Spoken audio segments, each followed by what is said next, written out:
శ్రీమాత్రే నమః. అందరికీ శుభ సాయంత్రం అండి. అందరూ ఏం చేస్తున్నారు?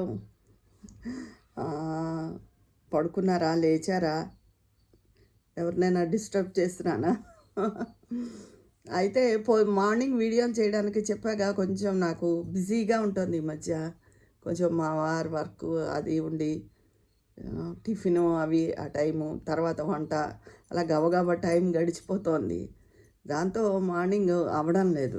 ఎవరో ఒకరు రావడం, దాంతో డిస్టర్బెన్స్గా ఉంటుందన్నమాట. అందుకని 2 రోజుల నుంచి ఈ టైంని చూస్ చేసుకున్నాను.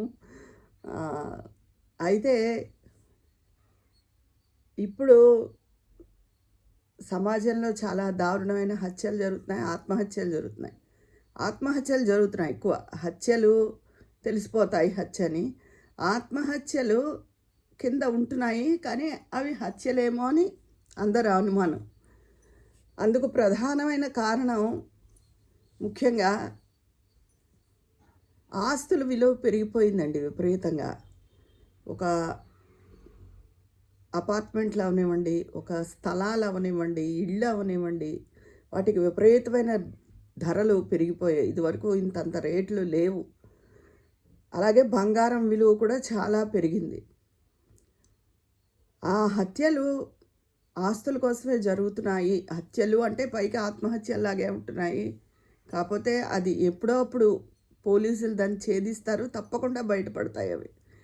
కానీ అవి ఆత్మహత్యల్లా కనిపించే హత్యలనే అందరి అభిప్రాయం. దానివల్ల పెరిగిపోవడం వల్ల, ధరలు పెరిగిపోవడం వల్ల ఎవరికి వాళ్ళకంటే అలాంటి స్వార్థ బుద్ధి, కుత్సిత బుద్ధి ఉన్న వాళ్ళకి ఆస్తి మనమే అనుభవించాలి అనే బుద్ధితో అయిన వాళ్ళని, సొంత వాళ్ళని కూడా ఏమైనా చేయడానికి వెనకాడట్లేదు. కారణాలు అలాగే కనపడుతున్నాయి. అన్నీ బాగున్న వాళ్ళు వెళ్ళి ఆత్మహత్య చేసుకోవాల్సిన అవసరం ఉండదు కదా. దానికి ప్రధానమైన కారణం, బలమైన కారణం ఉంటుంది. 300 వాళ్ళని చంపేశారనే అందరి అభిప్రాయం. అంటే పైకి చూడడానికి వాళ్ళే చనిపోయినట్టు కనిపించవచ్చు, కానీ లోపల అంతర్లీనంగా ఉన్న కారణాలు వేరు. చెప్పాగా, ఆస్తుల గొడవలు ఎక్కువైపోయాయండి, చాలా ఎక్కువైపోయాయి ఆస్తుల గొడవలు. అవి ఎంతటి దారుణానికైనా దారి తీస్తున్నాయి. అక్రమ సంబంధాలు ఒకటి ఎక్కువైపోయాయి, అవి ఎంతటికైనా దారి తీస్తున్నాయి. అసలు మనిషి ప్రాణము అంటే దానికి విలువే లేదు. అసలు దేనికి ఒక కిలో పంచదారకున్న విలువ కూడా లేదేమో, అలా తయారైంది. ఒక మనిషి ప్రాణం అంటే అంత చీప్గా, అంత మానవత్వం లేకుండా తయారైంది సమాజం. నిజంగా అది చాలా బాధాకరం. అందరూ ఆలోచించదగ్గ విషయం అది చాలా. ఏంటి, మనిషి ప్రాణానికి ఇంత విలువ లేకుండా పోయిందా అని చెప్పి. అక్కడ చిన్నపిల్లలని లేరు, కొంచెం పెద్ద పిల్లలని లేదు, ఎవరూ లేదు. పిల్లలతో సహా అందరూ అందులో సమిధులైపోతున్నారు ఈ చావులు అనే దాంట్లో. నిజంగా ఇది అందరూ ఆలోచించదగ్గ విషయం. ఒకప్పుడు వేటికి ఇంతంత విలువ లేదు, వెండికి లేదు, బంగారానికి లేదు. వెండి బంగారాలు ఈ మధ్య మరీ ఎక్కువైపోయాయి. భూములకి, ఆస్తులకి కూడా అంతంత విలువ ఏమి ఉండేవి కాదు. స్థలాలు కూడా మామూలుగా అందరూ కొనదగ్గగానే ఉండేవి, సామాన్యంగా ఉండేవి. ఇప్పుడు వాటికి రెక్కలు వచ్చి అన్నీ కోట్లలో ఉన్నాయి ప్రతి వాటి విలువ. అదొక ప్రధానమైన కారణం.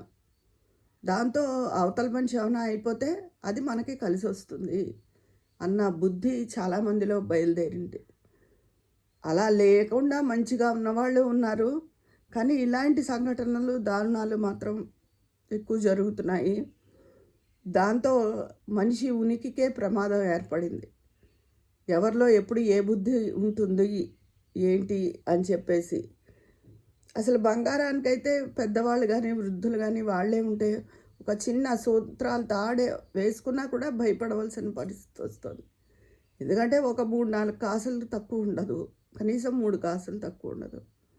దాంతోనే బోల్డ్ డబ్బు వచ్చేస్తుంది అన్న ఉద్దేశంతో ఒంటరిగా ఉన్న వాళ్ళని, ఒంటరిగా అంటే పెద్దవాళ్ళు 3 పెళ్ళాలు ఉన్న వాళ్ళని ఏం చేస్తారు అని చెప్పి అలా ప్రతీదీ భయం భయం భయం, అడుగడుగునా భయంతోనే ఈ జీవితం కొనసాగుతోంది తప్ప నిర్భీతిగా సంతోషంగా అయితే ఉండట్లేదు. డబ్బు లేని వాళ్ళు డబ్బు లేదు అని చచ్చిపోతున్నారు. ఈ అప్పులు, ఈ బాధ్యతలు తట్టుకోలేకపోతున్నాం అని చెప్పి డబ్బు లేదని చచ్చిపోతున్నారు. డబ్బున్న వాళ్ళని ఇంకో రకంగా చంపేస్తున్నారు. అసలు మనిషి మనుగడకి ఏది దారి, ఏది ఎలా బతకాలి మనిషి?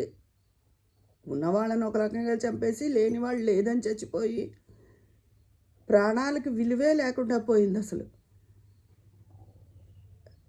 చచ్చిపోయి వాళ్ళు డబ్బు లేదని ఆలోచించి వాళ్ళు మనం ఇంకో రకంగా కష్టపడితే డబ్బు వస్తుందేమో, ఈ పరిస్థితిని ధైర్యంగా ఎదుర్కోవాలని ఆలోచించడం లేదు. అలాగే వాళ్ళని చంపేసి వీళ్ళు చచ్చిపోతే అయిపోద్దు. రేపొద్దున మనం చేసిన పని బయటపడదా?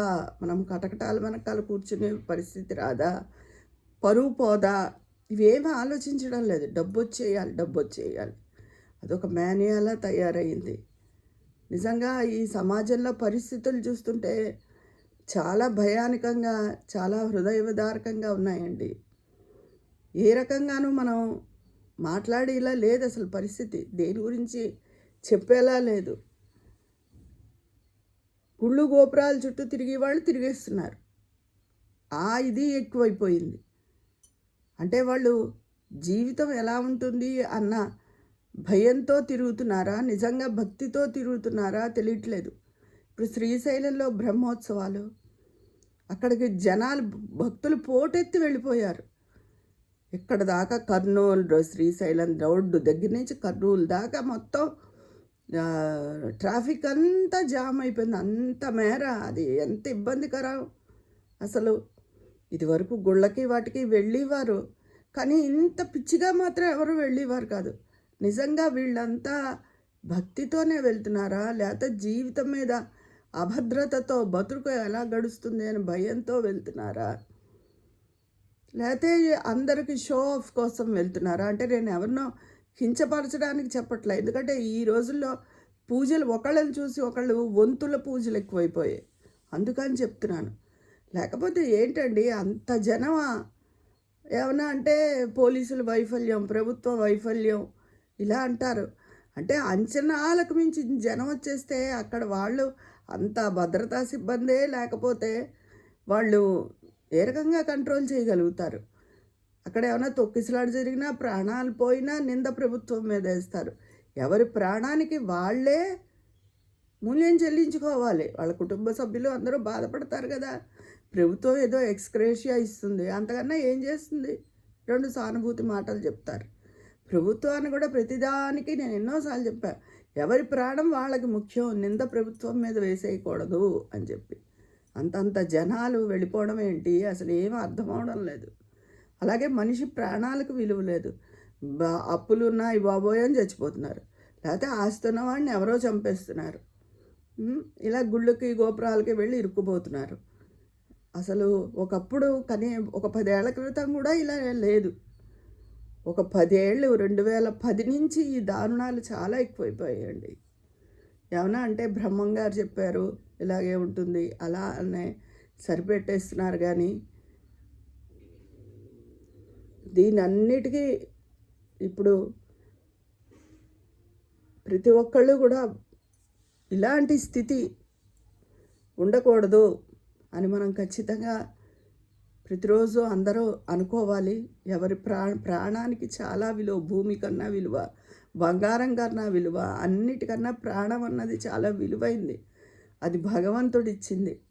దాన్ని విలువగా కాపాడుకుని జీవనాన్ని కొనసాగించాలి. కష్టమైన నిష్ఠూరమైన జీవితంలో వచ్చే ప్రతిదాన్ని స్వీకరించి ధైర్యంగా నిలబడాలి అందరూ అని కోరుకుంటున్నాను.